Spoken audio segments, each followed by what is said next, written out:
ketika ada suara-suara julid kanan kiri, udah abaikan. Yang penting kesehatan diri dulu. Halo, assalamualaikum warahmatullahi wabarakatuh. Bumil, salah satu resiko yang bisa terjadi ketika bumil melakukan persalinan secara normal atau secara pervaginam adalah perineum itu mengalami robekan gitu kan. Nah, kenapa sih perineum itu bisa mengalami robekan? Alasannya atau penyebabnya bermacam-macam nih. Misal persalinan pertama kali, kemudian bisa juga karena bayinya terlalu besar, misalnya berat badannya itu 4 kilo lebih gitu kan. Kemudian bisa juga persalinan yang terlalu lama gitu, jadi si bumilnya udah kelelahan, udah kehabisan energi, udah nggak kuat ngejan gitu, itu juga bisa gitu.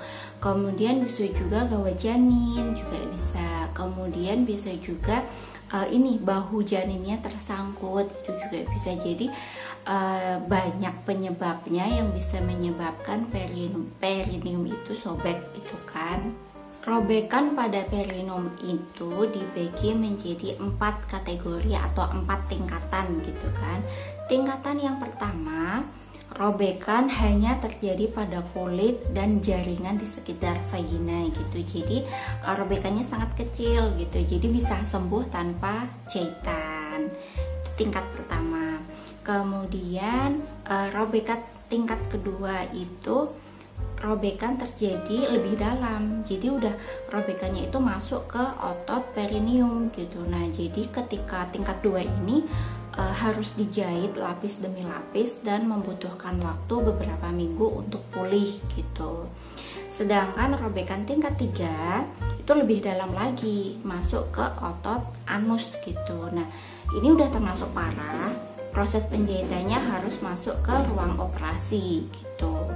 Sedangkan robekan yang keempat ini lebih parah lagi karena masuk ke robekannya itu sampai anus gitu. Nah, ini juga proses penjahitannya itu harus di ruang operasi gitu.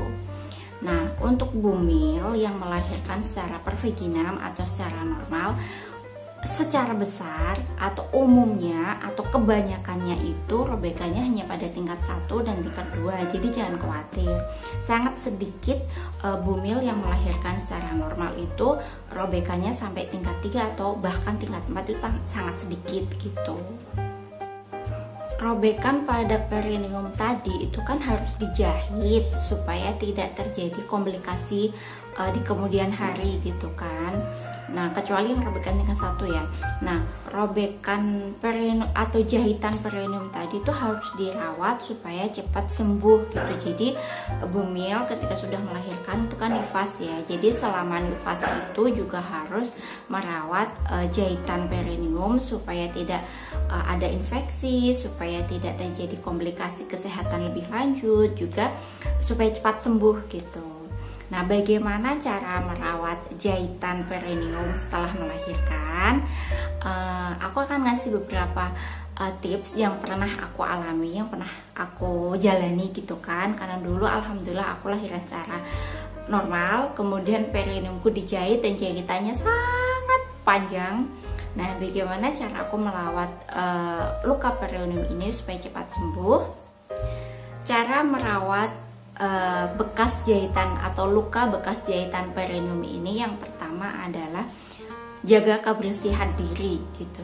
Jadi jangan malas untuk membersihkan diri, misalnya kayak mandi sehari 2 kali, cuci tangan pakai sabun, menggunakan air mengalir gitu kan. Kemudian yang kedua, rutin ganti pembalut gitu. Jadi setiap 2-4 jam sekali itu pembalutnya diganti gitu. Nah, yang ketiga, bukan hanya pembalutnya yang diganti, celana dalamnya juga rutin diganti gitu. Jadi gini, misal ibu nifas itu kan ganti pembalut di kamar mandi ya. Nah sekalian celananya itu dilepas, kemudian diguyur air, kasih sabun, diucek-ucek bilas, selesai kan, langsung dijemur, nanti juga kering sendiri, udah bersih gitu kan.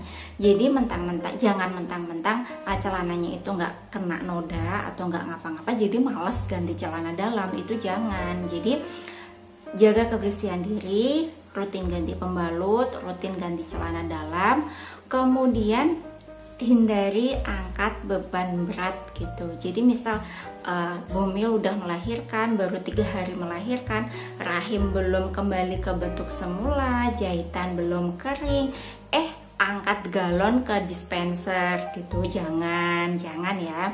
Sayangi rahimnya, sayangi perineumnya. Jadi hindari angkat yang berat-berat dulu gitu. Minta tolong suami lah yang angkat-angkat yang berat-berat gitu. Kemudian yang kelima, posisi duduk yang bagus gitu. Kalau duduk posisinya yang bagus, maksudnya yang tegak, kemudian kalau bisa punggungnya lurus gitu kan. Jangan duduk yang ngangkang, kemudian dikit-dikit jongkok gitu kan. Jangan. Kenapa? Karena itu nanti akan menimbulkan tekanan pada jahitan gitu. Nanti jadi bisa jadi nanti jahitannya malah renggang atau bengkak atau malah nyeri gitu. Itu kan nanti akan memperlambat penyembuhan gitu. Kemudian yang keenam, misalnya jahitannya terasa nyeri atau ngilu gitu kan, bisa kompres dingin di area bekas jahitan gitu. Jadi misalnya ambil es batu gitu kan, bongkahan kecil, kemudian bungkus dengan kain yang lembut, kemudian dikompreskan di bekas jahitan gitu ya, 3 menit sampai 5 menit gitulah, nanti untuk mengurangi rasa nyeri atau untuk mengurangi pembengkakan gitu. Kemudian yang ketujuh, bisa gunakan cairan antiseptik gitu. Jadi misalnya setelah pipis, setelah pup, atau setelah mandi gitu, cairan antiseptik dituang di air yang udah ditaruh di gayung, dicampur dengan air gitu kan, digunakan untuk membasuh bekas jahitan perineum gitu, supaya tidak ada, meminimalisir bakteri di area tersebut gitu. Ya juga supaya bakterinya nggak ada, kemudian supaya cepat kering, cepat sembuh gitu kan. Nah kemudian yang 8, ini saran aja ya, saran. Jadi misalnya gunakan WC duduk gitu. Jadi ketika pup, kalau bisa gunakan WC duduk gitu, karena dengan menggunakan WC duduk akan mengurangi tekanan pada area perineum gitu ketika mengejan gitu, ketika pup. Kemudian yang ke-9 adalah perbanyak istirahat gitu. Jadi jangan stres. Jadi ketika si baby bobo, usahakan ikut bobo ya setengah jam, 1 jam gitu, buat supaya tubuh itu lebih rileks, istirahat gitu. Jadi proses penyembuhannya juga berlangsung lebih cepat. Nah yang ke-10, konsumsi lebih banyak air putih, kemudian makanan berserat gitu, supaya tidak terjadi yang namanya sembelit gitu. Karena ketika sembelit, jangan sampai sembelit gitu pokoknya.